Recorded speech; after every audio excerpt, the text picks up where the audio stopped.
Roma está ubicada en la península itálica, en el mar Mediterráneo en Asuna del Lacio, y sus límites son el mar Tirreno por el oeste, el mar Adriático por el este y el mar Jónico por el sur.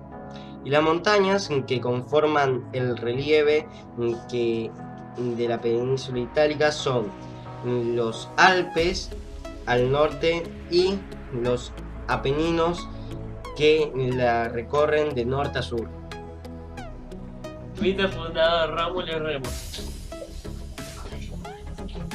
Dos hermanos gemelos, Rómulo y Remo, hijo de Rea Silvia, princesa de Alba Longa, y Dios Marte, siendo muy pequeños, los hermanos habían sido arrojados en una canasta al río Tíber para ser salvados del odio del rey usurpador, su tío. Una loba los encontró y los amamantó junto con él. Fueron amparados y criados por pastores. Ya adultos se vengaron de su tío y fundaron la nueva ciudad. Posteriormente los hermanos pelearon entre sí. Rómulo resultó del vencedor y se convirtió en el primer rey de Roma. Según la tradición, la fundación de la ciudad se produjo en el 753 a.C.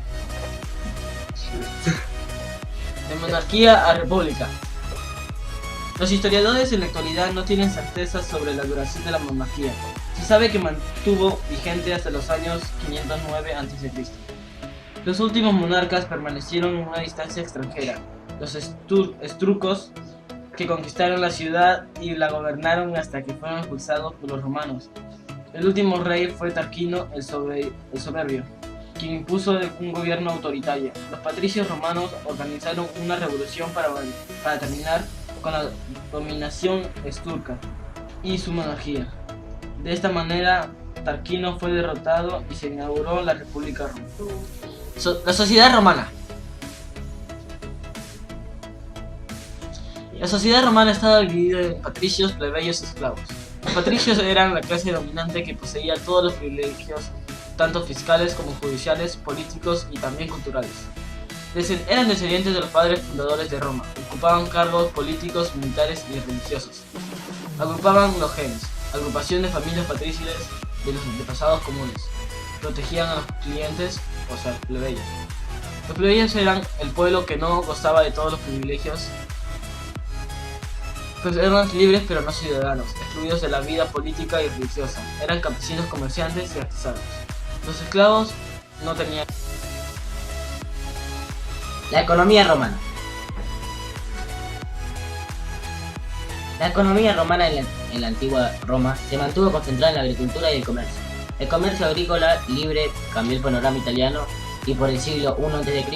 las enormes haciendas dedicadas al cultivo de la vid, de los cereales y de la oliva propiedad de grandes terratenientes habían estrangulado a los pequeños agricultores que no pudieron igualar el precio del grano importado.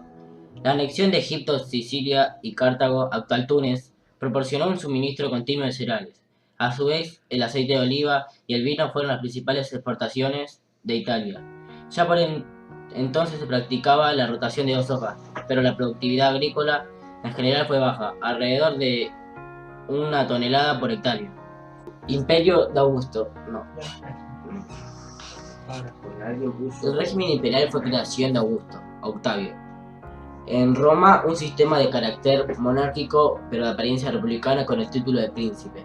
Concentró todo el poder en sus manos, pero actuó con prudencia y no quiso proclamarse dictador. Más tarde se lo nombró también pontífice máximo.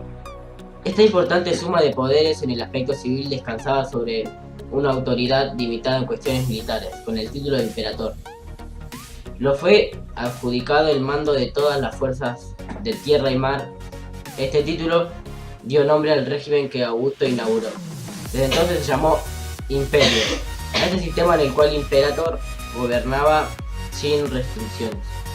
Las fronteras del Imperio Romano se extendieron a lo largo de 5.000 kilómetros, desde la costa atlántica de Escocia, pasando el Rin y el Danubio y los Cárpatos hasta el Mar Negro. El Trabzon, Turquía, a la orilla mediterránea del Mar Negro hasta el Mar Rojo, y desde allí atravesando el norte de África por los límites septentrionales del desierto del Sahara hasta la costa atlántica de Marruecos. La religión romana. La religión romana fue cambiando a través de los siglos. En sus orígenes, los romanos adoraban a una multitud de fuerzas misteriosas, espíritus protectores de todas las cosas de la vida, como dioses del campo, de las lagunas y del cuidado de los niños, entre otros. A medida que los romanos recibieron la influencia de otros pueblos, sus dioses tomaron características definidas y, en algunos casos, antropomórficos. El aporte más importante: existían además otras divinidades menores que se vinculaban a la familia y el hogar. Para los romanos, los seres humanos tenían un aspecto divino que subsistía después de la muerte y al que debía adorarse como Dios.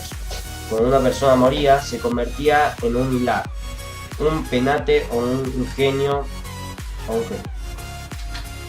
Las prédicas de Jesús despertaron simpatía y ganaron adherentes entre muchas personas de Palestina. También generaron una profunda hospitalidad por parte de quienes lo veían en sus enseñanzas, una modificación en fondo de sus creencias. Durante el reinado del emperador Tiberio, Jesús fue perseguido por los miembros del Templo de Jerusalén, quienes lo acusaron ante la autoridad romana de Judea. El procurador romano Poncio Pilatos ordenó el arresto por considerar que atentaba contra la tradición religiosa y condenó a muerte, por lo que Jesús fue crucificado. Los textos del Nuevo Testamento relataban la vida de Jesús y la actuación de los apóstoles cuando comenzaron con la difusión. El Estado romano jugaba las actitudes de los cristianos como desafiantes a la autoridad, por negarse a rendir culto al emperador. El hecho que los cristianos creyeran en el mensaje de Jesús dirigido especialmente a los pobres y que predicaba fraternidad universal se componía con la organización social romana, basada en la jerarquía y la desigualdad. El cristianismo también sufrió la ofensiva de algunos intelectuales que consideraban una locura que los cristianos creyeran en la salvación. Por la fe, un hombre crucificado como los esclavos. En Palestina, una provincia marginal, y proclamado resucitado. A partir de la acusación de locura, el imperio alentó las sospechas que los cristianos también cometían terribles crímenes. Los cristianos fueron acusados de delitos que no cometían para justificar su persecución. En el año 64, por ejemplo, un incendio devastó algunos de los barrios de Roma y el emperador Nerón sospechó de ser el autor. Les echó la culpa a los cristianos, comenzando así una cruenta persecución que duró varios años. El resultado final fue la matanza de militares de inocentes llamados mártires por la serenidad con la soportaban las torturas. Finalmente, luego de 3 siglos, el cristiano logró un triunfo importante cuando el emperador Constantino promulgó el Edicto de Milán, mediante el cual se estipulaba la libertad de culto y se terminaba la persecución de los seguidores del Cristo. Por último, en 380, el emperador de origen hispánico Teodosio convirtió el cristianismo en la caída del Imperio Romano. En el Imperio Romano de Occidente, con capital en Roma, la decadencia fue cada vez mayor a causa de las contiendas internas y las constantes invasiones de pueblos de diversos orígenes.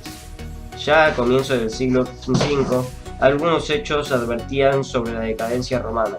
La gran ciudad había perdido el control comercial del Mediterráneo en manos de Constantinopla, lo que provocó el desabastecimiento, escasez y hambre.